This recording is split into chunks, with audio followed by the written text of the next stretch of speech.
So yun mga guys, what's up? Magandang araw po at shoutout po sa inyo lahat. For today's video po, titingnan po natin yung mga matatandang bonsai dito sa ating kaibigan.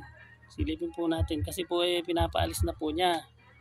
Baka po may makakursunada sa inyo, pag-usapan na lang po natin mga guys. Tara po, tingnan natin. Ito po mga ka-guys, isang palok. Kung di po ako nagkakamali, baka hindi lang po 20 years na dito to sa paso na to. Itong isa naman po na to, banyan po.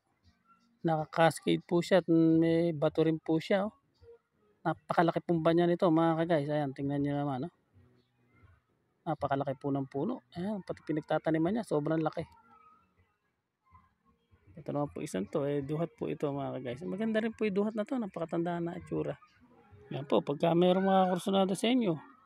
Ito naman po, sampalok din po ito mga ka-guys. Maganda po puno ng sampalok na to. Napakatanda na po nito. Palagay ko po nasa 20 years na po ito, sampalok na to. Ito po mga ka-guys, 21 jewel po ito mga ka-guys. Bougainvillea po ito. Laki po ng puno niya, kaganda mga ka-guys. Yan po, yung mga mahihilig nating kabonsai sa Bougainvillea. Ayan, kaganda po nito mga ka-guys. Lalaki na po ng mga sanga niya, buhay na buhay po ito. Ito naman po, red balete. Yan, mga mahihilig po sa red balete dyan. Yan, mga red balete po ito. Gaganda mga puno niya mga ka-guys. Yung iba nga po dito sa may gawing sulok natin, may namatay na eh. Yan, ito naman po, banyan din po ito mga ka-guys. Maganda rin, no? Yan, nakakascade din po siya. Talim din po siya sa bato. Gandang banyan po yan. Ito naman po, yung higating red balete din to. Napakalaki po mga ka-guys ng puno niya. Ayan, tingnan nyo po. Napakaganda. Napakalaki. Dapat po ito basalin ulit ng alambre. Para lalo siyang gumanda. Kasi po tinitrim ko lang ito eh. Ayan po yung mga mahihilig sa picos dyan na mga kabonsai natin. Ito po, napakaganda pong red balete ito mga ka-guys. Pa-share na rin po mga kasay para po makita ng mga iba nating kasamang nagbobonsai. Yan, ito naman po ay Barbados cherry po ito mga ka-guys. Oh. Napakaganda na po ng pagkakaporma niya. Oh. Lalaki na rin ng mga sanga niya. Ito po ay konting himas na lang. Ay, halos po kasi buo na siya. Oh. Ganda pong Barbados cherry niya mga ka-guys. Ito po mga duhat. Oh. Lalaking duhat nito. Napakaliliit ng paso. Oh. Kailangan po nito baguhin na yung kanyang mga lupa.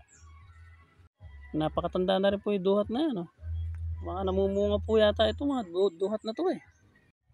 Ayan po, ito po ay 21 jewel naman ito. Ayan.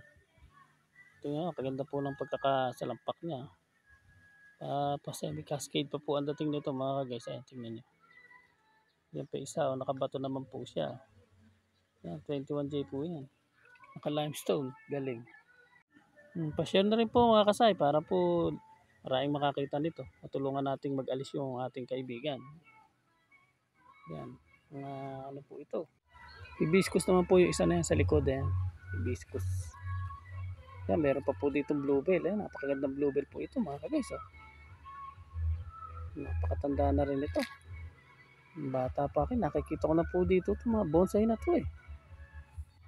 Napakaganda pong lime sulfur yung katawan nitong bluebell na to. Kaya napakaganda ng forma. Ayan, ito naman po, mga banyan din po ito. Maganda pag naayusan po ito ng mga ano eh, talagang finish na eh. Ito po isa, sampalok na medyo parang may pagkaliterati siya pero malaki rin po puno niyan mga guys. Ganda balok to. Sampalok. Isang red balete pa po rito na medyo alanganin ng laki pero malaki na rin siya mga guys. Ito, ano ba tawag dito? Parang granada yata ito. Hindi ko parang hindi ko kilala tong isang to eh. Ito naman po isang to, bantulinaw po ito. Ayan, no? Kaganda mga ka-guys. Oh. Ganda baluktot ng puno niya. No? Finish na yan halos. Bantulinaw. Ganda ng mga ano niya, sanga. Oh. Sarap basalin ito. Ayan, no? Mga guys. Oh. Kaya may nakakursanado sa inyo. Finish na, bantulinaw. Pakishare na rin po mga ka-guys. Yan po, napakarami pong bonsai dito. Lahat po yan. Pwede pong kuhanin. Pwede din po lahatan mga ka-guys. PM nyo lang po ako. Ayan po, pa-share na rin po mga kasay. Maraming salamat po sa inyo. Hanggang dito na lang po yung ating video.